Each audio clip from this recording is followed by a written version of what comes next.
여호와께서 아브라함에게 이르시되 너는 너의 고향과 친척과 아버지의 집을 떠나 내가 내게 보여줄 땅으로 가라. 내가 너로 큰 민족을 이루고 내게 복을 주어 내 이름을 창대하게 하리니 너는 복이 될지라. 너를 축복하는 자에게는 내가 복을 내리고 너를 저주하는 자에게는 내가 저주하리니 땅의 모든 족속이 너로 말미암아 복을 얻을 것이라 하신지라. 이에 아브라함이 여호와의 말씀을 따라갔고 롯도 그와 함께 갔으며 아브라함이 하란을 떠날 때에 75세였더라. 이는 하나님의 말씀입니다. 아멘. 오늘도 우리 하나님의 따뜻한 은혜가 신도제일교회 모든 성도님들 가운데 함께 하시기를 주님의 이름으로 축복합니다. 지난주 주일, 월요일, 화요일 3일 저녁으로 고향 지방 우리 덕양구에 있는 감리교회 49개 교회가 함께 모여서 우리 교회에서 지방 사경회를 했습니다. 강사님 말씀도 좋았고 많은 분들이 오셔서 기도해 주시니까 힘이 됐습니다. 근데 저는 무엇보다도 우리 엘피스 찬양단이 시간을 내서 멀리서 직장 끝나자마자 최선을 다해 모이고 또 열심히 간절히 찬양을 인도하는 그 모습을 보면서 또 큰 감동이 되었습니다. 우리 교회가 고향 지방에 온 지도 1년이 넘었는데 목사님들 중에서 많은 분들이 처음 우리 교회에 오셨습니다. 성도님들도 처음 오신 분들이 많아요. 다들 새성전 참 아름답다 축하해 주셨습니다. 그리고 성도님들이 잘 섬겨주시고 찬양이 참 은혜롭다 칭찬해 주셨어요. 제가 마음이 많이 기뻤습니다. 하나님께서 우리 신도제일교회에 부어주신 은혜가 참 많구나 다시 한번 깨닫게 되었고, 우리 성도님들 진짜 좋은 분들이구나, 최선을 다하고 계시구나, 우리 신도제일교회 저력이 있다, 이런 것을 확인하게 되었습니다. 2026년 하나님께서 우리 신도제일교회 많이 사용하시고 크게 사용하실 줄로 믿습니다. 모이는 교회, 은혜로운 교회, 믿음이 좋아지는 교회, 약한 것들이 회복되는 그런 역사가 이 시대에 진정한 부흥이 일어나는 신도제일교회 되리라 저는 그렇게 기대하고 감사를 드립니다. 교회가 잘 되면 우리의 삶도 잘 될 수밖에 없습니다. 교회가 부흥하면 다들 기뻐하십니다. 또 자연스럽게 우리의 삶도 행복해집니다. 하나님께서 내게 맡기신 사명 잘 기억하고 올해 기쁘게 감당해서 교회 부흥의 주역이 되고 교회 부흥과 함께 우리 모두 하나님께 쓰임받고 복받는 모든 성도들 되시기를 주님의 이름으로 축복합니다. 우리 노엘 찬양대 보기만 해도 은혜가 됩니다. 우리 주일학교 선생님들 예배 시간 전에 제가 한번 쭉 둘러봐요. 유치부 어떻게 예배 준비하고 있나, 아동부 어떻게 예배 준비하고 있나, 유아실에는 어떤 어린이들이 왔나, 그냥 보기만 해도 기쁘고 감사하고 기쁩니다. 오늘 또 식당에서 일부 예배 먼저 드리고 봉사하시는 분들이 많이 계십니다. 우리 신도제일교회 할 일은 많지만 여러분, 하나님의 은혜가 있고 감사와 기쁨이 있는 교회입니다. 사역을 감당할 때, 하나님의 일을 할 때, 교인들 섬길 때 기쁨이 없으면 의미가 없어요. 힘듭니다. 힘들어도 보람이 있고 감사가 있고 믿음이 자라나는, 여러분 하나님을 사랑하고 교회를 사랑하는 중심이 있으면 하나님의 일을 하면 할수록 더 기뻐지고 감사하고 더 많은 일을 하고 싶은 믿음의 의욕이 생깁니다. 우리 신도들께 올해 안에 하나님께서 은혜 주셔서 모두가 기뻐하며 교회 부흥에 앞장서는 우리 그런 믿음, 그런 역사가 일어나리라. 저는 그렇게 생각하며 감사를 드립니다. 외부에서 손님들이 한번 다녀가시면 뒷정리할 일들이 많이 있습니다. 아무래도 휴지도 많이 생기고 분리수거도 많이 해야 됩니다. 화장실 가보면 우리 성도님들끼리 사용할 때랑 좀 다릅니다. 커피를 드시고 그 플라스틱 일회용 컵을 그 변기 휴지통에 많이들 버리십니다. 또 남은 커피를 그냥 화장실 세면대 이런 데다 막 놓고 가기도 합니다. 껌을 뱉는 분도 계세요. 또 이 처음 온 장소에서 익숙지 않아서 그러는지 자꾸 뭘 이렇게 흘리고 묻히고 뭐 이런 게 또 있어요. 지지난주에 우리 한 10여일 전에 지역에 있는 어린이집, 그 어린이들이 70명 되는 그런 어린이집인데 우리 교회에서 발표를 했습니다. 부모님들 또 할아버지 할머니 해가지고 한 300명 우리 주일 예배 드리는 만큼 모이셨어요. 근데 확실히 뒤처리할 게 많이 있습니다. 쓰레기도 많고. 교회 안 다니는 사람들은 예의가 없고 뭘 함부로 버리고 그런 게 아닙니다. 우리 집 안방에다 우리가 휴지를 버리지 않습니다. 분리수거 할 거는 분리수거 하지 화장실에 막 놓고 나오지 않습니다. 왜 그래요? 자연스럽게 우리 집이기 때문에 누가 시키든 시키지 않든 내 집은 내가 알아서 깨끗하게 사용을 하는 겁니다. 신도적계 성도님들이 시민의식이 더 좋아서 휴지를 함부로 안 버리고 이런 것이 아니라 신도지역교회는 내 교회다. 하나님께서 이 교회를 통해서 나한테 은혜를 주시고 내 믿음을 성장시켜 주시고 나한테 복을 주신다. 내 교회라는 생각을 갖고 있으니까 누가 보든 보지 않든 조금 더 관심을 갖게 되고 잘 사용하려고, 이왕이면 깨끗하게 사용하려고 나도 모르게 노력을 하게 되는 겁니다.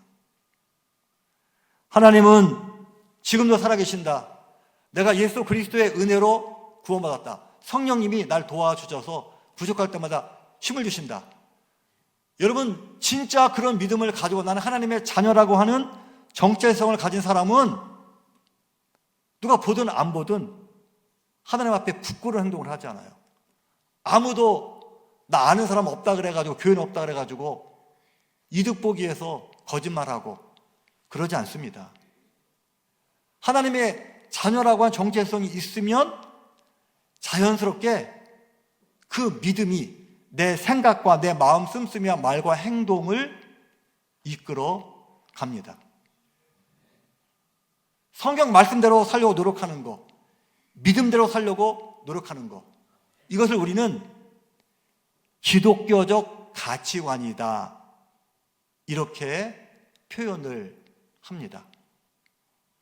내 마음 중심에 무엇이 있는가, 무엇을 가장 귀하게 여기고 무엇을 따라 살려고 무엇을 목적하며 사는가, 이게 내 인생의 가치관을 결정하고 내 삶의 신념이 됩니다. 하나님 살아계신다. 나와 함께 하시고 나를 도와주시고 나를 책임져 주시고 나를 영원한 생명으로 인도해 주신다. 하나님은 나의 아버지시다. 여러분 이런 믿음이 있으면 자연스럽게 기독교적인 가치관을 가지고 살 수밖에 없습니다. 진짜 믿음이 있으면, 하나님의 자녀라고 하는 정체성이 있으면 거기에 합당한 삶의 열매가 나올 수밖에 없다라고 하는 거예요. 히브리서 11장에 보면 믿음의 사람들 이야기가 나옵니다. 노아, 야곱, 모세, 이런 사람들 하나님 앞에 큰 일을 했습니다. 보통 사람이 할 수 없는 일을 했어요. 민족을 구원하고 100년 동안 방주를 만들고, 근데 그런 놀라운 일들에 앞서서 그들의 중심에는 하나님을 진짜로 믿고 하나님께 내 삶을 맡기는 믿음이 있어서 그 믿음이 그의 삶을 인도하고 믿음이 그 삶의 가치관이 되었다라고 하는 겁니다. 오늘 본문 말씀은 아브라함 이야기입니다. 아브라함은 우리가 흔히 믿음의 조상, 복의 근원, 이렇게 이야기합니다. 하나님이 아브라함을 부르셨습니다. 지금 살고 있는 고향 땅을 떠나서 내가 너에게 지시하는 어디예요? 가나안으로 가라. 4,000km 정도 떨어진 먼 곳입니다. 지금부터 3,500년 전, 도로도 없고 통신도 없고 옆 동네에 어떻게 사는지, 다른 나라 어떻게 사는지 전혀 정보가 없습니다. 가족끼리 서로 모여서 협력하며 이렇게 살아갑니다. 부족 국가, 이런 시대예요. 다른 동네 가면 낯설 뿐 아니라 위험합니다.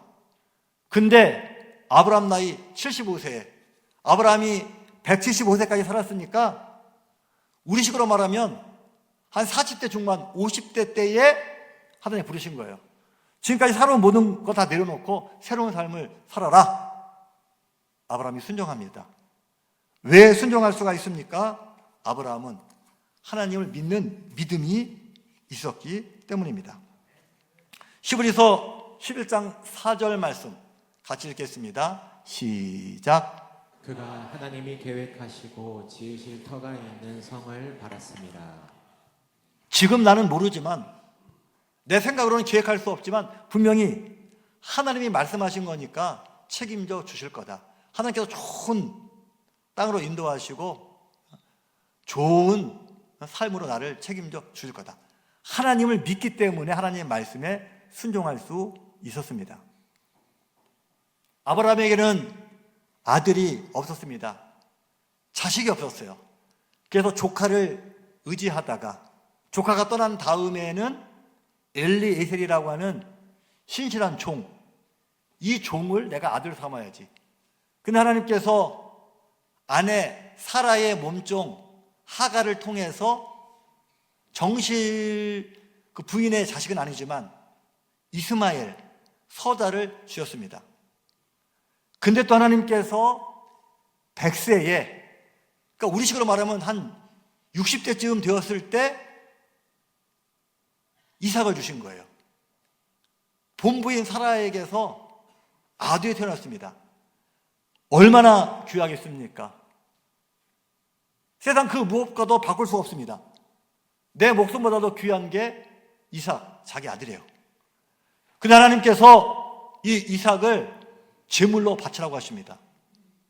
불에 태워 죽이라고 하는 겁니다. 이해할 수가 없습니다. 그러려면 주시지 말지. 근데 아브라함이 이 말씀까지도 순종합니다. 가장 귀한 것, 나보다도 더 귀한 아들, 근데 하나님께 드립니다. 왜? 아들이 비교할 수 없이 귀하지만 하나님이 더 귀하다는 믿음의 고백입니다. 히브리서 11장 19절 말씀, 그가 하나님이 능히 이삭을 죽은 자 가운데서 다시 살리실 줄로 생각한지라. 생명의 주관자는 하나님, 주신 분도 하나님, 책임져 주시는 분도 하나님. 내가 이 아들 데리고서 숨기는 것도 중요하지만 하나님께 맡기면 하나님은 다시 살려주실 수 있다. 천국에서 영원한 삶을 살 수 있다. 생명의 주인이 하나님이라는 것을 고백하면서 가장 귀한 아들 이삭까지 드리게 되었습니다. 하나님이 우리를 사랑하셔서 예수님을 이 땅에 보내주셨습니다. 가장 귀한 분을 보내주셨습니다. 성경은 우리한테 무엇을 강조합니까? 하나님이 정말 우리 사랑하신다. 예수님까지 보내주셨는데 하나님께서 뭔들 못해 주시랴. 하나님은 우리를 사랑하시는 분이다. 그 하나님을 의지하고 믿고 살아야 된다 라고 하는 거예요. 가장 귀한 것, 그걸 하나님께 드릴 수 있는 것, 이게 바로 헌신입니다. 맡은 자들에게 구할 것은 충성이다 그랬어요. 우리에게 주신 직분이 있습니다. 최선을 다해서 잘 감당을 해야 됩니다. 근데 헌신해야 돼요. 헌신이 뭡니까? 하나님을 가장 귀하게 여기고 가장 귀한 것을 드리는 것. 이삭까지 드린 아브라함이 물질을 못 드리겠습니까? 시간을 못 드리겠습니까? 자기 재능을 못 드리겠습니까? 하나님이 원하신다면, 내가 손해보는 것 같지만, 이해할 수 없지만 다 하나님의 뜻이 있다. 하나님 말씀에 순종해서 모든 것을 다 드리고 헌신할 수 있는 것. 여러분, 이런 믿음이 되도록 우리가 노력을 해야 됩니다. 쉽지 않지만 하나님을 신뢰하고 하나님께 최선을 다할 수 있는 저와 여러분의 믿음, 삶이 되시기를 주님의 이름으로 부탁을 드립니다. 창세기 13장에 보면 아브라함과 조카 롯이 서로 떨어져서 살아야 될 그런 상황이 발생했습니다. 양을 키우는데 땅은 한정되어 있고 풀은 적은데 너무 양떼가 많아서 이 목축을 할 수가 없는 겁니다. 서로 갈라져 살아야 돼요. 근데 이때 아브라함이 어떻게 합니까? 자, 창세기 13장 9절 말씀 같이 읽겠습니다. 시작. 내 앞에 온 땅이 있지 아니하냐. 나를 떠나가라. 내가 좌하면 나는 우하고 내가 우하면 나는 좌하리니 내가 좌하면 우하고 우하면 나는 좌하리라. 예. 누가 나이가 많습니까? 아브라함. 아브라함이 롯에게는 아버지와 같은 존재입니다. 사실 엄밀히 따지면 그 모든 양이 다 아브라함의 양이라고 할 수 있어요. 근데 서로 축복해지면서 떠나게 될 때 순간의 선택이 앞으로의 삶을 좌우하는 겁니다. 어떤 땅을 찾느냐에 따라서 내가 더 잘 살 수 있는 기회가 주어집니다. 근데 양보합니다. 무슨 뜻입니까? 땅도 중요하지만 아무리 척박한 땅이라도 하나님께서 함께 하시면 나는 복 있는 사람이 될 수 있고, 아무리 풍요로운 땅이라도 하나님께 함께 하지 아니하시면 나는 실패할 수밖에 없다. 주시는 분도 하나님이고 부유하게 하시는 분도 하나님이다. 하나님께 모든 것을 맡기는 그 믿음이 있었기 때문에 먼저 양보하고 사랑을 실천하고 섬길 수가 있었습니다. 예수님께서 이 땅에 섬기러 오셨습니다. 예수님 맨 마지막 제자들에게 하신 말씀은 무엇입니까? 너희도 서로 섬겨라. 그러면서 발을 닦아 주셨습니다. 나는 섬김을 받으러 온 것이 아니라 섬겨야 된다. 어떻게 섬길 수 있습니까? 하나님께서 다 알고 계시고 하나님께서 기뻐하신다. 하나님께서 내가 먼저 사랑을 베풀 때 하나님께서 더 좋은 거 주신다. 하나님을 바라볼 때 우리는 섬기는 삶을 살 수 있게 된다라고 하는 거예요. 자, 아브라함은 하나님 말씀에 순종했습니다. 가장 귀한 이삭까지 드리는 헌신을 드렸습니다. 그리고 조카 롯에게 사랑을 실천하며 섬기는 삶을 살았습니다. 아브라함은 사람이 아니라 환경이 아니라 하나님을 바라보는 사람이었습니다. 아브라함은 이해 득실을 계산하는 것이 아니라 하나님 말씀에 순종하는 사람이었습니다. 아브라함은 하나님을 가장 귀하게 여기는 믿음의 중심이 있었다라고 하는 거예요. 오늘 저와 여러분들이 하나님을 제대로 믿고 기독교적인 가치관을 가지고 아브라함처럼 순종하고 헌신하고 섬기는 삶을 살도록 노력하시기를 주님의 이름으로 부탁을 드립니다. 노아도 마찬가지입니다. 모세도 마찬가지입니다. 하나님 명령에 순종해서 120년 동안 방주를 만들었어요. 이스라엘 백성들 이끌고 출애굽을 감당했습니다. 모든 걸 들여가지고. 백성들이 얼마나 말썽을 많이 핍니까? 얼마나 마음을 아프게 합니까? 모세가 다 용납하고 다 섬깁니다. 그래서 모세는 지면에 있는 모든 사람보다 가장 온유했다. 하나님의 사람은 순종합니다. 하나님의 사람은 자신의 모든 것을 하나님 위해서 다 드립니다. 하나님 필요하실 때 헌신합니다. 그리고 하나님의 사람은 섬기는 사람으로 살아갑니다. 기독교적인 가치와 이해하는 것이 무엇입니까? 내가 하나님의 자녀라고 하는 정체성을 가지고 그 믿음이 내 삶을 이끌어가는 거예요. 구체적인 열매가 뭡니까? 순종, 헌신, 섬기입니다. 오늘 저와 여러분들이 하나님 잘 믿고 하나님 말씀에 순종하고 하나님 주신 사명에 충성하고 하나님께 사랑하시는 모든 사람들을 나도 사랑하며 살아갈 수 있는 그런, 여러분, 하나님 자녀의 정체성을 분명히 하는 기독교적인 가치관을 가지고 살아가는 그런 삶이 되시기를 주님의 이름으로 부탁을 드립니다. 그런데 반대로 예수님께서 책망하신 믿음이 있습니다. 나는 믿음이 좋다고 자랑하는데, 사람들은 믿음이 좋은 걸로 칭찬하는데 예수님은 아니다, 부족하다, 속상해 하십니다. 예수님께서 예루살렘 성전에 올라가서 하나님의 성전은 거룩한 곳인데, 기도해야 되는 곳인데 왜 장사하면서 사람의 이득을 취하느냐? 예수님 잘못된 것을 가르쳐 주셨습니다.